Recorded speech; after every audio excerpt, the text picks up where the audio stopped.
Hello my dear friends, I welcome all of you to Vishnu classes. जैसे कि हम पहले जो है कॉन्स्टिट्यूशन के बारे में हमने कल पार्ट 1 किया था। वीडियो बहुत लंबी चली जानी थी, इसलिए मैंने जो है 2 पार्ट्स में डिवाइड कर दी। हमने कल क्या जाना था कि कॉन्स्टिट्यूशन क्या है। कॉन्स्टिट्यूशन जो है उसमें कुछ रूल्स एंड रेगुलेशंस ये होते हैं जो कि हमारी कंट्री के लिए जो है हमारी नेशन के डेवलपमेंट के लिए ज़रूरी होते हैं। ऐसे रूल्स और रेगुलेशंस होते हैं जिसमें सबकी डेवलपमेंट हो सके, जिसमें राइट्स, ड्यूटीज़, प्रीएम्बल सब कुछ जो है दिया गया है। अगर हमने कल बात की थी फेडरलिज्म की, अब हम सेकंड फीचर इसका देखते हैं, वो है पार्लियामेंट्री फॉर्म ऑफ गवर्नमेंट। अगर हम कॉन्स्टिट्यूशन की बात करें तो हमारे कॉन्स्टिट्यूशन में जो है पार्लियामेंट्री फॉर्म ऑफ गवर्नमेंट है। पार्लियामेंट्री फॉर्म ऑफ गवर्नमेंट का क्या है कि पूरी पावर जो है हमारे पार्लियामेंट के हाथ में होती है। ठीक है, एक पार्लियामेंट्री फॉर्म ऑफ गवर्नमेंट होती है, एक होती है presidential form of government. Parliamentary form of government में क्या होता है, जो प्राइम मिनिस्टर होता है उसके हाथ में जो है सारी पावर होती है, और जो हमारा प्रेसिडेंट होता है वो नाम मात्र का मुखिया होता है, नॉमिनल हेड होता है।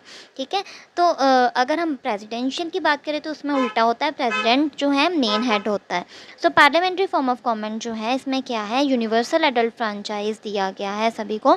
मींस कि 18 साल या 18 साल से ऊपर जितने भी नागरिक हैं उनको राइट टू वोट दिया गया है, ताकि वो खुद जो है सरकार को चूज़ कर सकें डायरेक्टली। ठीक है, लोगों के द्वारा जो रिप्रेजेंटेटिव चूज़ किए जाते हैं उसे जो है यूनिवर्सल एडल्ट सफ्रेज या फ्रेंचाइज कहा जाता है, और पार्लियामेंट्री फॉर्म ऑफ गवर्नमेंट में ऐसा ही होता है।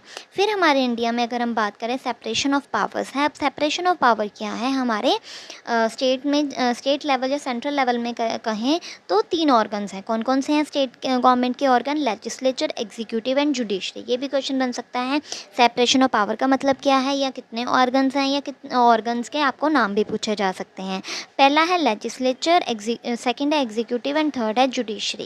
ठीक है, अब आप देखिए कि लेजिस्लेचर क्या है, जैसे कि विधान पालिका कहा जाता है, इसका मेन काम क्या होता है कि कानून को बनाना। फिर होता है एग्जीक्यूटिव। एग्जीक्यूटिव क्या करता है कि जो लेजिस्लेचर ने लॉ बनाए हैं, उनको क्या करता है, इम्प्लीमेंट करता है। और फिर होता है जुडिशरी। जुडिशरी जो है जजेस, वो क्या देखते हैं कि जो हमने रूल्स रेगुलेशंस बनाए थे उसके अकॉर्डिंग जो है हमारा काम हो रहा है कि नहीं हो रहा। अब जो है आगे अगर हम देखें तो लेजिस्लेचर जो है लॉ मेकिंग जो बॉडी है वो हमारे द्वारा ही चूज़ होके आती है, इलेक्टेड रिप्रेजेंटेटिव होते हैं। और एग्जीक्यूटिव जो होते हैं वो थोड़े उनसे कम होते हैं। एग्जीक्यूटिव क्या करते हैं, लॉज को इम्प्लीमेंट करते हैं जो कि गवर्नमेंट के द्वारा चलाए जाते हैं। और जुडिशरी क्या करती है, वो देखती है कि कॉन्स्टिट्यूशन के अकॉर्डिंग जो है रूल्स रेगुलेशंस जो है माने जा रहे हैं या नहीं माने जा रहे, या फिर जो है किसी के साथ कुछ गलत तो नहीं हुआ। अगर कोई जो है कानून को तोड़ता है तो जुडिशरी ही जो है वो उसके उल्लंघना करने पर उसको पनिश करती है। अगर हम बात करें फंडामेंटल राइट्स की, तो बहुत ही इंपॉर्टेंट क्वेश्चन है ये कि फंडामेंटल राइट्स को जो है कंसाइंस कहा जाता है, सोल कहा जाता है इंडियन कॉन्स्टिट्यूशन का।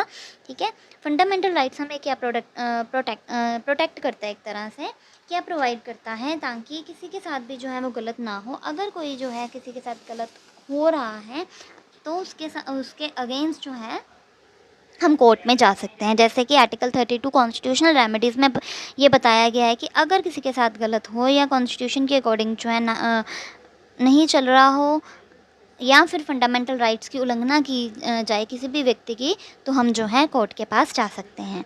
हमारा जो कॉन्स्टिट्यूशन है वो क्या करता है, हमें राइट्स प्रोवाइड करता है हमारे स्टेट के प्रति भी और हमारे इंडिविजुअल्स के प्रति भी, कि अगर उनके अगेंस्ट कुछ हो या स्टेट के अगेंस्ट कुछ हो, तो कॉन्स्टिट्यूशन के अकॉर्डिंग ना चल रहा हो, तो हम जो है गवर्नमेंट के पास जा सकते हैं।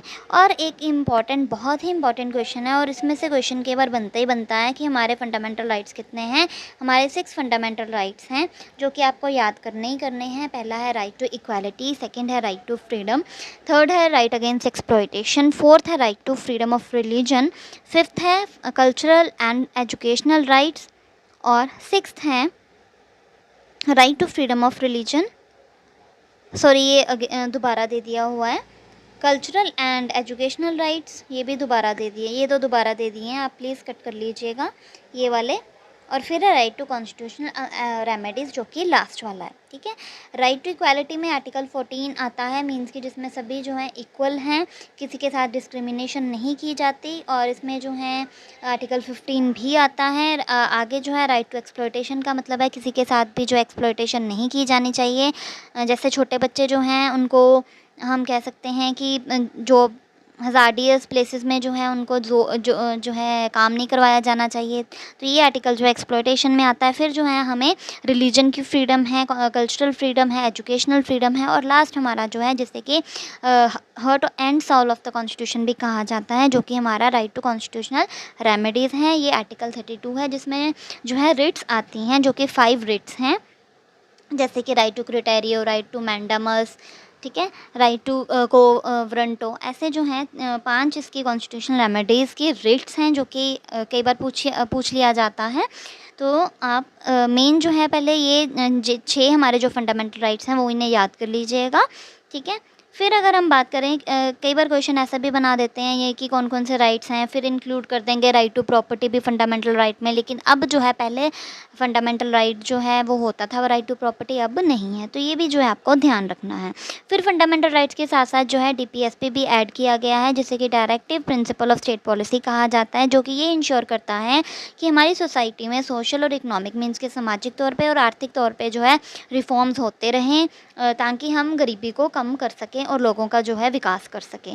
और हमारा जो नेशन है वो क्या है, सेकुलर स्टेट है, जिसमें किसी को भी अपना रिलीजन जो है प्रमोट करने को जो है सही नहीं माना जाता। ये कहा जाता है कि हमारे सेकुलर स्टेट में कानून का कोई भी रिलीजन नहीं होता और सभी रिलीजन जो हैं कानून के नज़रों में समान हैं, किसी के साथ भी कोई भी भेदभाव नहीं किया जाना चाहिए। ये जो है हमारे कॉन्स्टिट्यूशन में दिया गया है। और हमारा जो कॉन्स्टिट्यूशन है बहुत ही इंपॉर्टेंट रोल प्ले करता है, क्योंकि ये क्या करता है, हमारे सिटीजन्स को सभी राइट्स प्रोवाइड करता है। हमारे रिप्रेजेंटेटिव्स जो हैं वो भी कॉन्स्टिट्यूशन के अकॉर्डिंग ही चलते हैं, जो कि रूल्स रेगुलेशंस हमारे 26 जनवरी 1950 में जो इम्प्लीमेंट किए गए थे। कुछ जो रूल्स रेगुलेशंस हैं वो इम्प्लीमेंट किए जाते हैं, हम जो है कर सकते हैं, अमेंडमेंट कर सकते हैं कुछ की।